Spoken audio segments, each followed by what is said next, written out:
I figured out why Arsenal didn't win any trophies this season. It was blindingly obvious, really, to me as a man of a certain age. This squad is just too young. Look at the ages of these silly young whippersnappers. Early 20s. You can't win anything with kids. I thought that was a universal truth that we all knew. And I'm going to prove that I'm right and Mikel Arteta is wrong, because I'm going to get rid of all of them and see how Arsenal would get on over the course of the last Premier League season with only players aged 35 or over. That means they'd all be considerably older than me as a nearly 30-year-old. So the rules are very simple. Bin off the entire current Arsenal squad and only bring in new players aged 35 or over and see how they get on. I spent about 3 hours trying to actually do that in game, only to discover it was pretty much impossible because half of the squad didn't want to leave and most of the over 35 players didn't want to join. So in the end, I've used the editor, and this is the squad we've come up with for the season, making sure we have the best over 35 players we could find, but whilst also making sure that there's enough homegrown in England and homegrown at Arsenal players to be able to actually register for the Premier League and the Champions League squad. It's a very good squad in certain positions. I mean, Neuer in goal with Szczesny as backup, not too bad at all. Vito Mannone, former Arsenal youngster, as the other backup. Szczesny, as you can see, is under 35. That's because there were only 2 over 35 players homegrown at Arsenal on the database. So I had to get slightly younger ones. But attacking wise, we are very strong. We've got Messi, we've got Benzema, we've got Ronaldo, Iago Aspas, Di Maria, Giroud returns to Arsenal, Jamie Vardy is in, and of course Carlos Vela. On the left, we've got Pedro adding on to Di Maria and Vela, and then on the right, we've also got Cuadrado, although he's in to play as right back. It's in midfield and defence that the team struggles a little bit. Central midfield, we've got Fernandinho, Adam Lallana, Rakitic and James Milner. Luka Modrić is at the club as well, but isn't a defensive midfielder, so we're going to have to train. I'm sure we can retrain Modrić to play defensive midfield. Don't see it being a problem.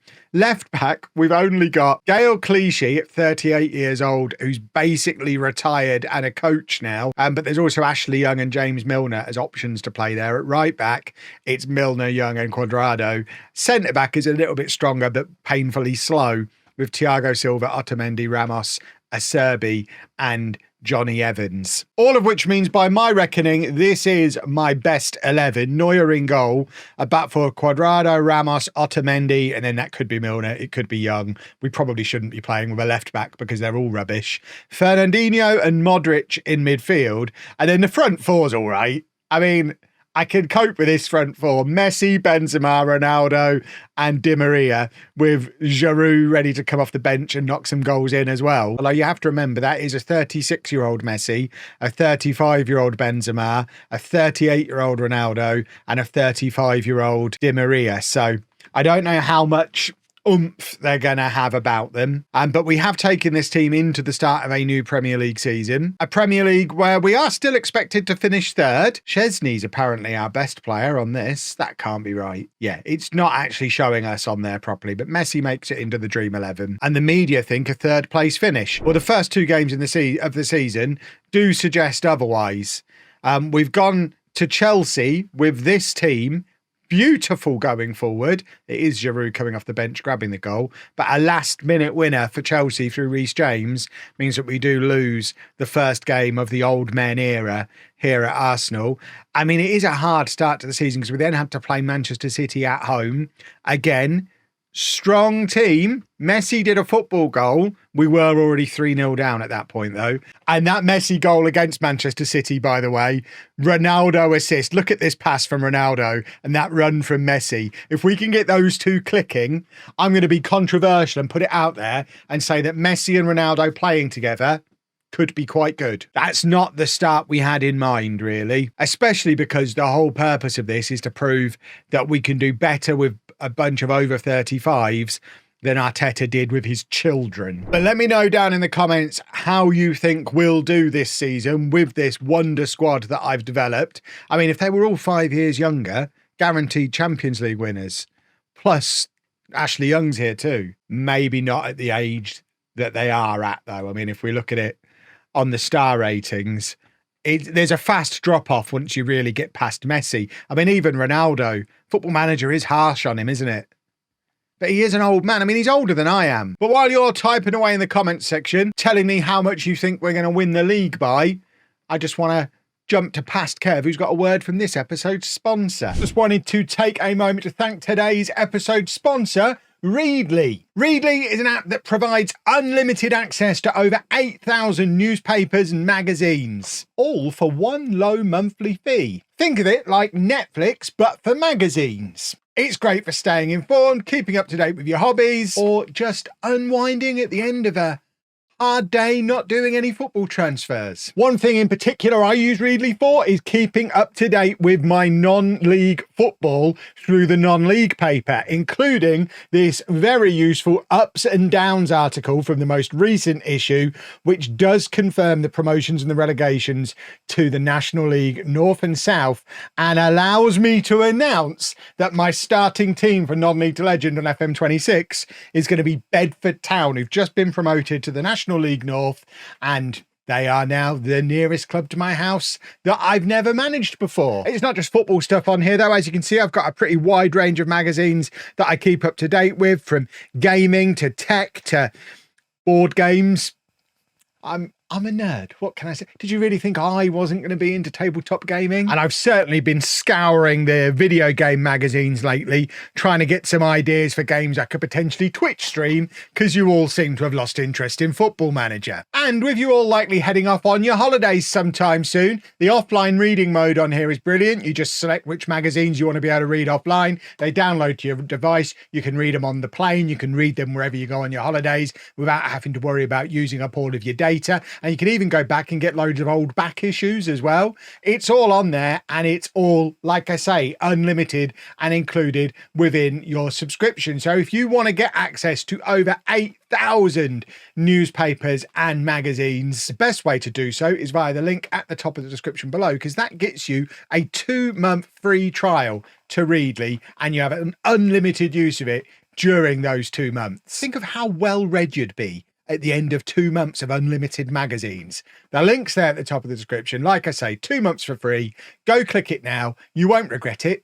It is awesome. And thanks again to Readly for sponsoring the video. Remember before when I said Messi and Ronaldo playing together could be quite good? They both scored in the next game, with Ronaldo scoring this beautiful little dink over the goalkeeper to open the scoring. That's a finish. And then he turned creator for Messi again for the equaliser on 70 minutes, playing it across goal to Messi to tap it in at the far post. It ends 2-2. We've still not won a football match. Although we almost did in the next game, but Cristiano Ronaldo's 96th minute winner was harshly disallowed for offside. It was never an offside. All of which means 4 games in, we've had a nightmare start. 2 points on the board after 4 games.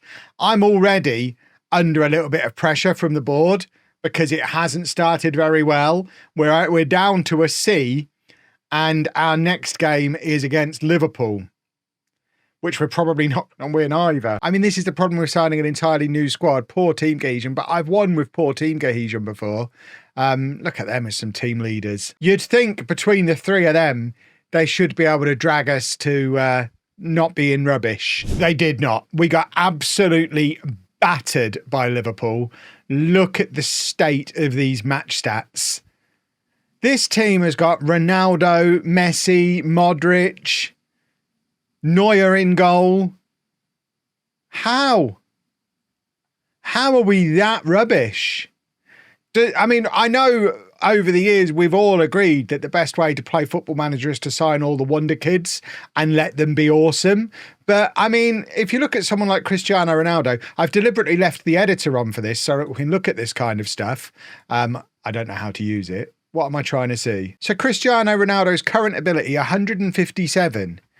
Should be more than good enough for him to be an outstanding Premier League player. I mean, yeah, to be fair, he might be a bad example. But if we look at, I don't know, who's had a rotten game here? Thiago Silva, 153 current ability. He's going to be one of the better defenders in the Premier League. And he's slow, but I think at the start of FM24, he was still at Chelsea anyway, wasn't he? like Milner, Lallana, they're still Premier League players in this game. All we needed was the Champions League to finally win our first match, beating Girona 2-1, thanks to goals from that partnership again of Ronaldo and Messi. I tell you, those two have got a future. We then won our first Premier League game, beating Bournemouth 2-1. Cristiano Ronaldo scoring again, this time playing off the left wing, but scored a penalty late on to grab us the win. We put out a reserves-ish team in the Carabao Cup against Lincoln. Carlos Vela scoring his first goal for Arsenal in about 1,000 years. And let's face it, he is the young whippersnapper of this squad, so he should be good. He's the one who should be doing all the running and carrying everybody's bags. And then we beat Southampton in the Premier League, and we're finally starting to get good. Cristiano Ronaldo getting a hat-trick in this game, and he definitely seems to be the standout guy at this point of the save, even though he's one of the oldest players in the squad. And we followed that up with another win in the Champions League against Dinamo Zagreb, meaning at the start of October, we are finally starting to climb up the league table a little bit, up to 14th place, 8 points from our first 7 matches. The board still not very happy. They're now disappointed at our current league position. But Cristiano Ronaldo certainly proving that he's good enough to be a Premier League player at 38 years old. 5 goals, 2 assists, a 7.2 on average rating in 7 matches. He's having a very nice time, and certainly enjoying playing in the same team as Lionel Messi, who is creating a lot, if not scoring as much as I would have hoped he would. Unfortunately, our run of good form was short-lived, and we went away against Brighton and really struggled again. And one of the things we are struggling with, believe it or not, is the fitness levels of the players. We're having to rotate a little bit. You've seen various combinations in the attack, and they have these matches. We saw it against Liverpool. We've seen it again here against Brighton, where Ronaldo, Messi, these superstar players just go missing and have an absolutely rotten game. And if they don't play well, we don't play well, and we don't really have a plan B. Conversely, when they do play well, we beat Brentford 4-2. Ronaldo scoring again. Di Maria getting a hat-trick in this game, putting in a 10 out of 10 performance. Got to be his greatest ever Premier League performance. We beat Atalanta in the Champions League, mugged them a little bit, but Di Maria and Ronaldo both playing very well again, both of them getting on the score sheet. And I would go so far as to say, in this team, in the way we play, those two might be better than Messi. But then we're back in the Premier League, and we got absolutely walloped by Wolves, 5-0 down before a late Messi equaliser and then Messi injury. And I think the fact that we've got this in us means Arteta might have been right all along. Maybe you do need some young players. We then got smashed by Manchester City in the League Cup as well, and Messi is just having a real torrid time, averaging a 6.83. He is not enjoying life in England at all, and the board are definitely not enjoying my performance, with us down in 14th place still after 10 matches, 7 points outside of the European qualification spots, and 15 points behind Manchester City at the top of the Premier League. We're already effectively out of the title race. We just got to focus, I guess, on trying to win the Champions League. That being said, in our next match, we did absolutely batter Ipswich. Messi putting in another great performance and an Olivier Giroud hat-trick of all-headed goals, proving that age is irrelevant. If you're a big meaty boy, you are my hero. Unfortunately, remember when I said we should try and win the Champions League? We lost 3-0 at home to Atalanta. It's another one of those none of them turned up performances that seem to be happening all too often. And then we went into the next game away against Fulham, knowing that we needed a win, or else my job was very much on the line. The board were losing patience with my nonsense, and it didn't really go very well against Fulham. And with that, I was sacked. 13th in the league. We lost 3 of our last 5 games, 4 of our last 5 matches in all competitions. It just wasn't going very well. And we've learned that the combination of old players and me isn't going to outperform Arteta. But that doesn't mean that the old players were the problem. This doesn't disprove my theory. We can see how this squad gets on for the rest of the season without me, and they might still win something. Who knows? They did not win something. Although, to be fair, did manage to qualify for Europe, so things did turn around a lot after I left, getting up to 7th in the league. I mean, I think what we've learned here is I'm not capable of training old men, but maybe Maurizio Sarri is. And you can see from the point I left, they played 4-4-2 for a bit. That didn't really work. But then Sarri comes in and they did have this little run towards the end of the season where things weren't going too badly at all.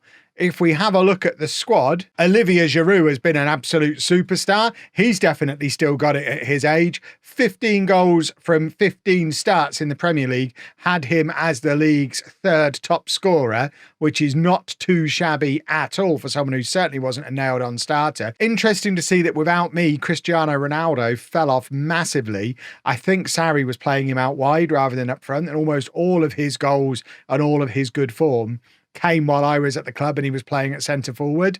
Messi ending up outscoring him and outperforming him for the season, because in a complete reversal of the Ronaldo situation, Sarri turned Messi into Messi. I couldn't get a game out of this guy. Benzema in with 14 goals as well. And of course, Angel Di Maria, we saw that on his day, he could be something a bit special. 20 goal contributions from him as well. But one other thing Sarri has done is broken the rules. He signed a 23-year-old and a 24-year-old, and it's all completely unacceptable. And poor old Jamie Vardy, one substitute appearance all year long. Probably shouldn't have left Leicester, should you? One other thing to point out as well, Bayern Munich having a lovely time with Raya in goal, Ben White and Bukayo Saka down the right-hand side, all feeding this Kane guy up front. And interesting to see that not one of those Arsenal originals are in the media dream 11, despite some of them going to some of the bigger clubs. For example, Gabriel went to Liverpool, did not get in the team, which seems insane to me. You would think him and Van Dijk would be a lovely centre-back partnership. Although Mikel Merino is now a regular starter in Manchester United's central midfield, and Jurrien Timber, Kiwior knocking around in the reserves for Manchester United. But who would have had money on the most successful one of the former Arsenal boys being Gabriel Martinelli, who's now a striker for Real Madrid? I don't understand Football Manager sometimes, but boys and girls, we'll call it there. I think what we've learned is we were all right all along, and the route to success in Football Manager at least is signing all the wonder kids. You can't be successful with a team of old men, even if you've got Messi, Ronaldo, and all of them. Yeah, they're too old and they decline massively as the season goes on. But let me know in the comments if there's other little experiments like this you'd like to see me test in the game. And if you've enjoyed this video, please make sure you leave a nice big thumbs up on there for me. Subscribe to the channel for daily Football Manager videos. And thank you very much for watching.